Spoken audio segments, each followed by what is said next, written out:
다리를 놓는 사람이라는 말씀의 제목으로 은혜를 나누려고 합니다. 일반적으로 창세기에는 내용을 기준으로 두 부분으로 나뉩니다. 창세기 1장에서 11장은 태초의 일들이 나옵니다. 창조, 타락, 홍수, 바벨탑 사건 이런 것들이 나옵니다.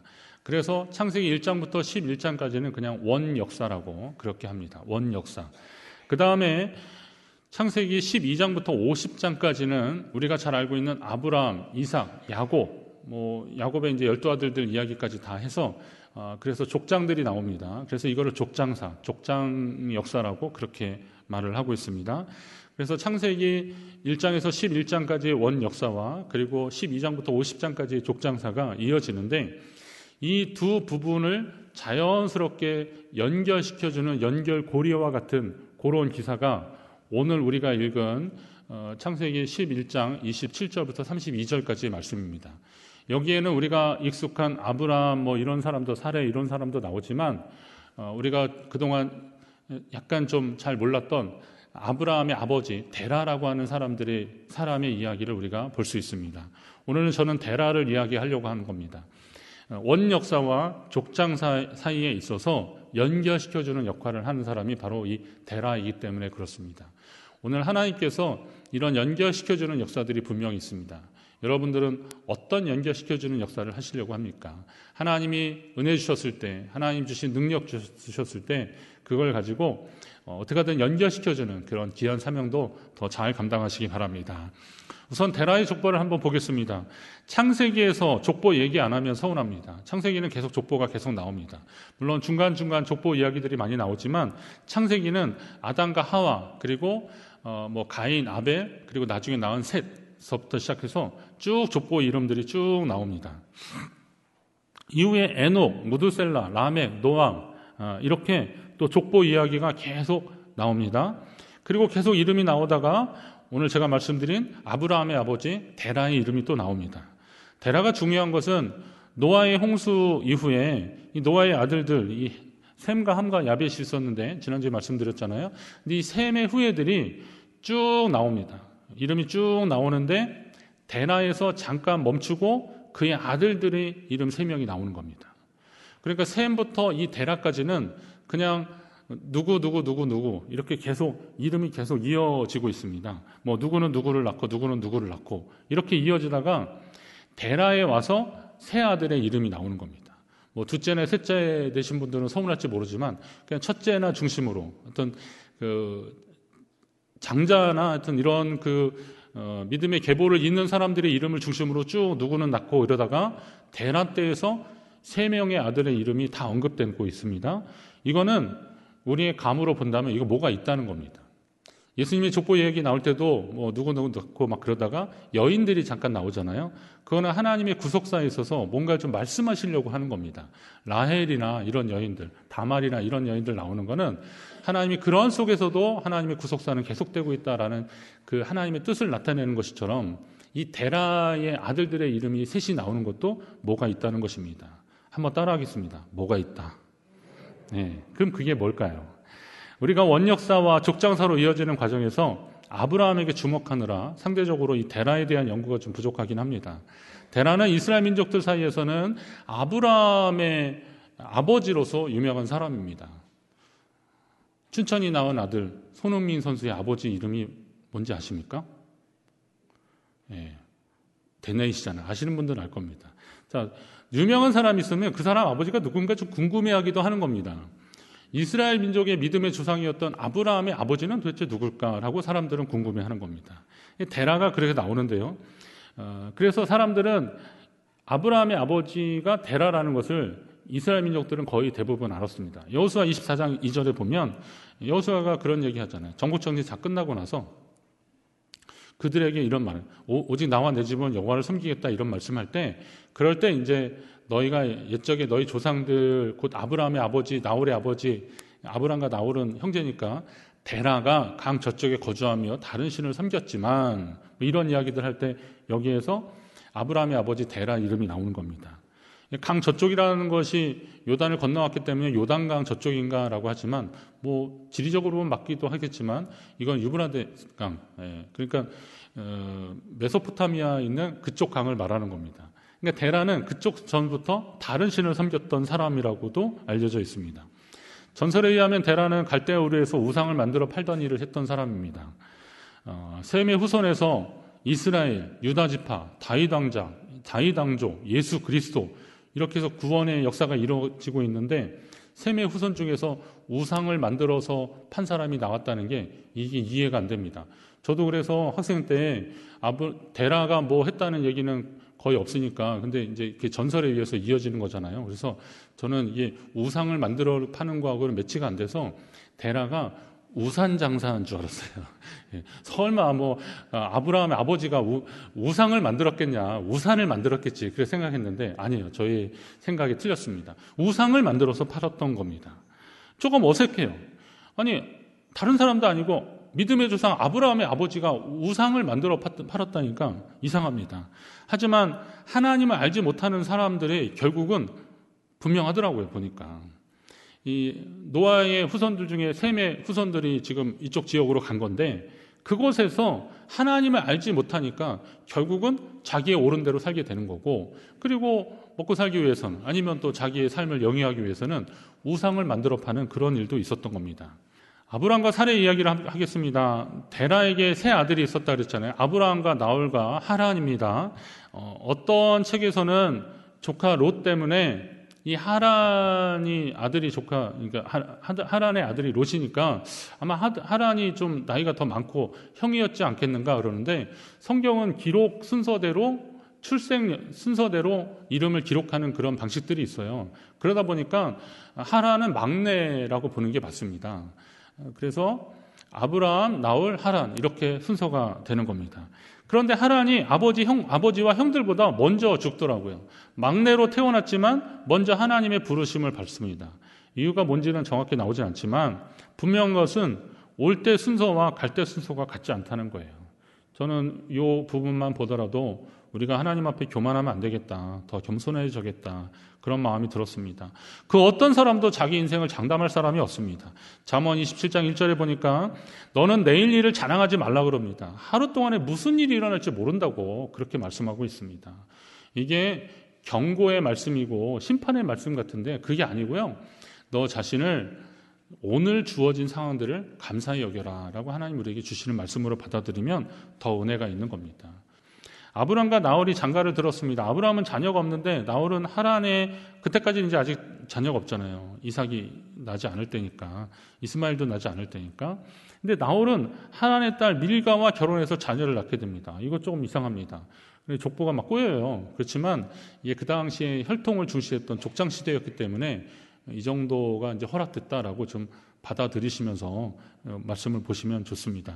자, 나홀이란 이름이 창세기 나중에 나옵니다. 22장 20절에 보면 나홀의 이야기가 나오고 또 나홀은 밀가와의 사이에서 8아들을 낳습니다. 8아들. 창세기 22장 23절 한번 보세요. 이 8사람은 아브라함의 형제 나홀의 아내 밀가의 소생이며 그랬습니다. 그 중에 이제 부두엘 낳고 리브가 나옵니다. 그러니까 이 부두엘이 그 중에 하나잖아요. 그리고 또 나홀은 다른 여인과 해서 한 4을 더 낳습니다. 그러니까 12를 낳은 거예요. 굉장히 많이 낳습니다.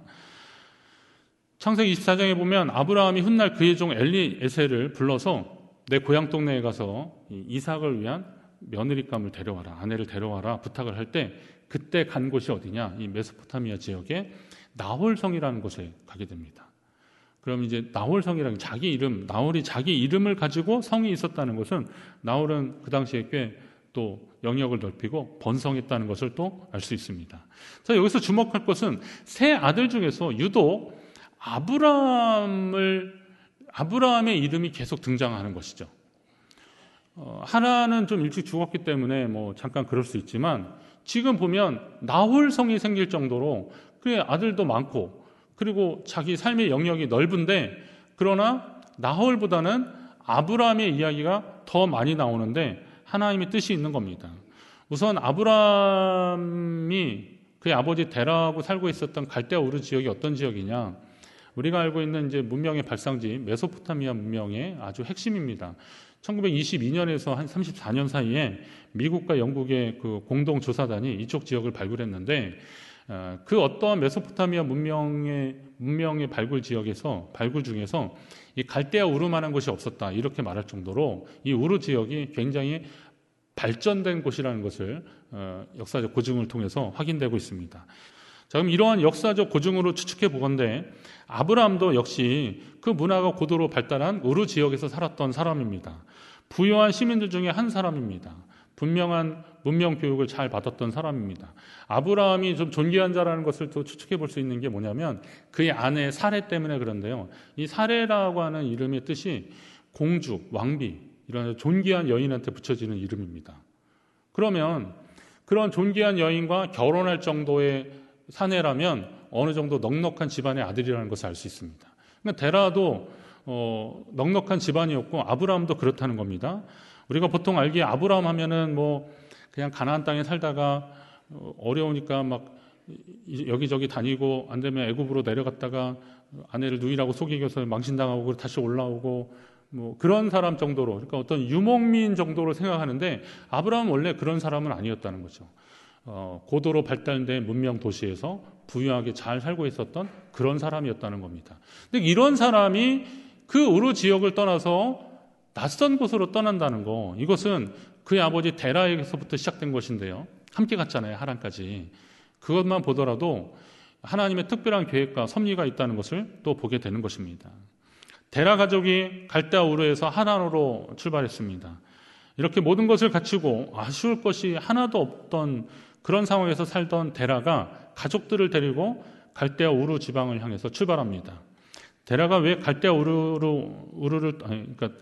지방을 출발하게 되는데 왜 여기를 떠났는지는 뭐 알 길은 없습니다. 그런데 성경을 연구하는 분들이 이제 정황적으로 이렇게 봤을 때 어떤 사람이 이렇게 부유하게 안정적으로 정착을 하고 있는 고대 사회에서 이거를 떠나는 문제는 정치적인 이유나 그러니까 뭐 왕이나 또 황제하고 일이 좀 꼬여가지고 생명의 위협을 느껴서 가는 건데 그러면 야반도주 했어야 되는 거잖아요. 근데 지금 아브라함 그 데라는 식구들을 다 데리고 갔으니까 그 정도는 또 아니고 그러면 이제 또 상상해 볼 수 있는 건 뭐냐면 어떤 종교적인 문제입니다. 고대 근동에서는 이 종교적인 문제도 아주 굉장히 중요한 문제 중에 하나였는데 종교적인 문제로 그렇게 갔다는 거예요. 그럼 데라는 어떤 종교적인 문제를 가졌을까요?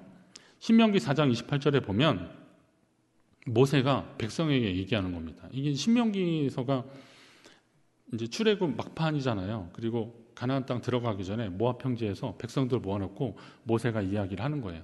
그 중에 이제 신신당부하는 게 뭐냐면 하나님이 약속하신 그 땅에 들어가면 하나님 주신 명령을 잘 지키고 오직 하나님만 섬겨라. 이게 이제 모세의 메시지의 주요 내용입니다.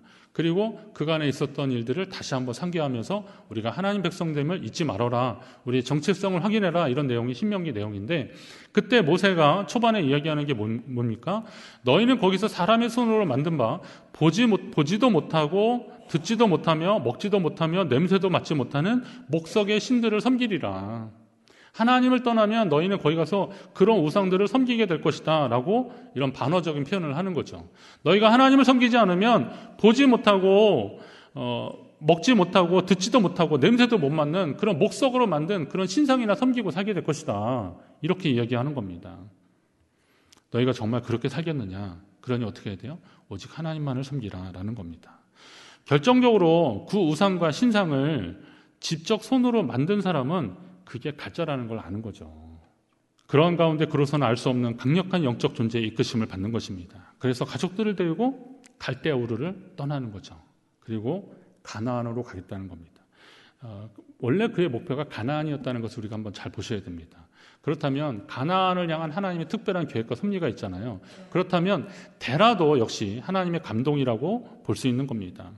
본문 31절을 보시면 그 이제 최초의 목적지가 가나안 땅인데 하지만 중간에 하란까지 갔다가 데라가 거기서 머물게 됩니다.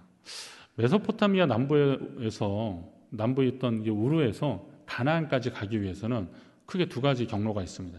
초승달 지역이라고 하는 게 바로 이쪽 지역을 말하는 겁니다. 여기는 위성 사진으로 보면 이렇게 산맥을 끼고 있으면서 푸른 초장이 이렇게 이어져 있습니다. 그래서 여기에는 뭐 농사나 이런 것들이 잘 되고 풀도 막 납니다.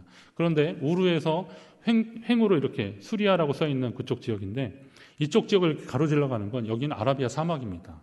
그러니까 보통 사람들은 여기 가기 어렵습니다.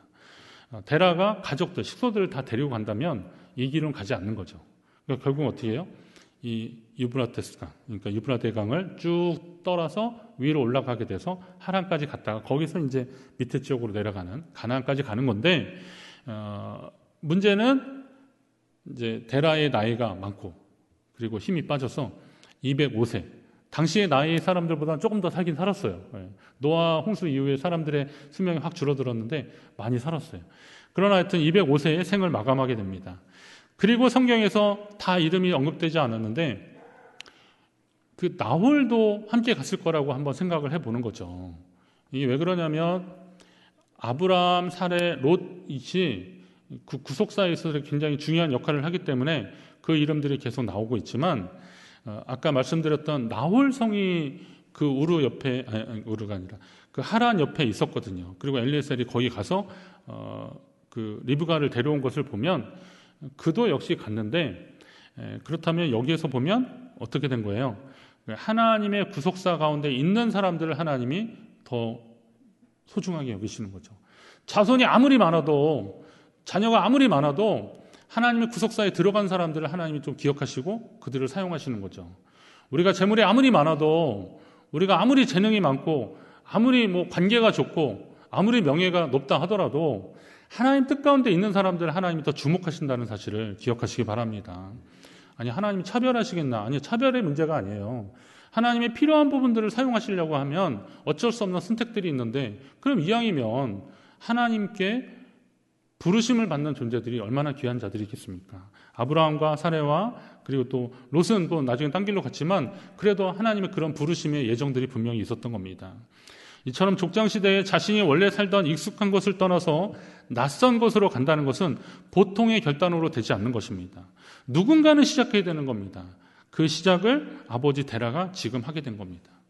나중에 열국의 아버지라는 이름으로 바뀐 아브라함의 일대기를 우리가 잘 압니다.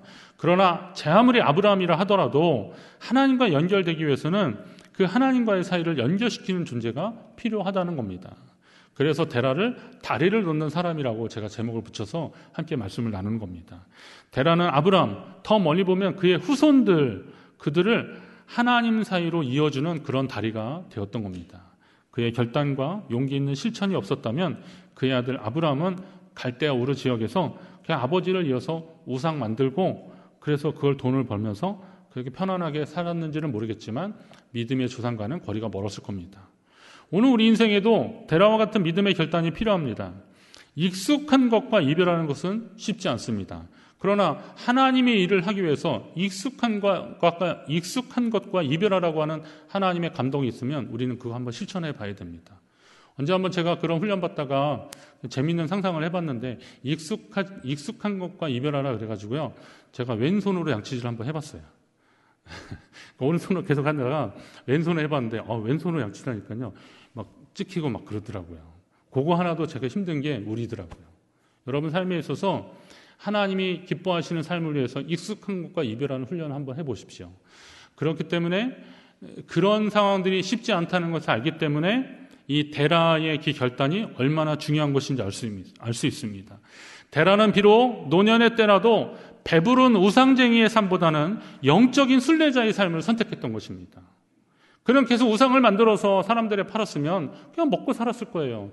그러나 그것에 만족하지 않고 영적인 순례자로 하란에 가면 아브라함이 느꼈던 본토 친척 아비집을 떠나는 것 같은 그런 마음이 왜 갈대아 우르에서 데라에게는 없었겠습니까? 그러나 그 영적인 갈증이, 그리고 하나님의 부르심에 대한 감동들이 있으니까 데라는 그 지역을 벗어나서 하란까지 가게 되는 영적인 순례자의 삶을 선택한 것입니다. 한 집안에 한 사람에게 하나님을 향한 전환점을 만들어주는 존재들이 분명히 있습니다. 대개는 아버지들도 계시지만 어머니들도 많이 계시잖아요. 어머니가 그 기도 많이 하시면서 한 집안이 하나님께 돌아오는 역사들도 있습니다. 여러분이 바로 그런 일들을 감당하시기를 간절히 바랍니다. 혹시 이미 여러분의 생애 가운데, 가정 가운데 그런 분이 있다면 그분을 보내주신 하나님 앞에 더 감사하십시오. 인간은 스스로 하나님을 찾지 못합니다. 이유는 우리의 죄로 인한 본성이 부패되어서 하나님과 단절되기 때문에 그렇습니다. 원인은 그겁니다. 하지만 예수 그리스도의 십자가로 말미암아 우리는 하나님과 다시 이어지게 되는 겁니다. 그러나 예수님은 하나님과 우리의 사이에 다리를 놓으신 분이라고, 그래서 그렇게 말씀하는 겁니다. 에베소 2장 13절에 보니까 예수님이 당신의 육체로 원수된 곳, 그 중간에 막힌 담을 자기 육체로 하셨다 그랬습니다. 우리와 사람 사이에서의 막힌 담이기도 하지만 하나님과 우리 사이에 막힌 담을 당신의 육체로 하셨다, 그 말씀을 하는 겁니다. 자, 그럼 데라가 예수님과 같은 역할을 했다는 말씀이 아닙니다. 그건 인간이 할 수 있는 일은 아니잖아요. 하나님과 우리의 막힌 담을 하는 일은 인간이 할 수 있는 일은 아닙니다. 우리의 죄를 해결해 주실 분은 오직 예수님밖에 없습니다. 그러나 죄인에게 예수님을, 우리 주님을 소개할 수 있는 것은 성도라면 누구라도 할 수 있다는 거예요. 내가 예수 그리스도를 영접하고 하나님의 자녀된 사람이라면 이 나의 죄 문제를 해결해 주신 예수 그리스도를 다른 사람에게 또 소개하고 연결시켜 줄 수 있는 겁니다. 그를 통해서 그런 부분들이 계속 이어지고, 그리고 하나님 나라는 계속 이어지게 될 것입니다. 데라가 바로 그런 역할과 같은 것을 한 겁니다. 하나님, 아브라함이 나중에 아버지 사후에 하나님의 음성을 직접적으로 듣게 되고, 그리고 그가 결단을 해서 가나안 땅으로 또 내려가게 되는데, 그것이 아버지 데라 없이 그냥 이어졌을까 한번 상상해 보십시오. 거의 불가능했을 것입니다. 그렇다면 다리를 놓는 누군가가 또 필요한 것입니다. 목사인 제가 여러분에게 선포할 수 있는 말씀들은 어쩌면 제한되어 있습니다. 제가 성도님들을 다 만나지 못하기 때문에 분명히 제한되어 있습니다. 그런데 성도님들은 서로 삶이 연결된 분들이기 때문에 이게 단점일 수도 있지만 장점이라는 것이죠. 서로 연대하고 하나님 기뻐하시는 그 일들을 하십시오.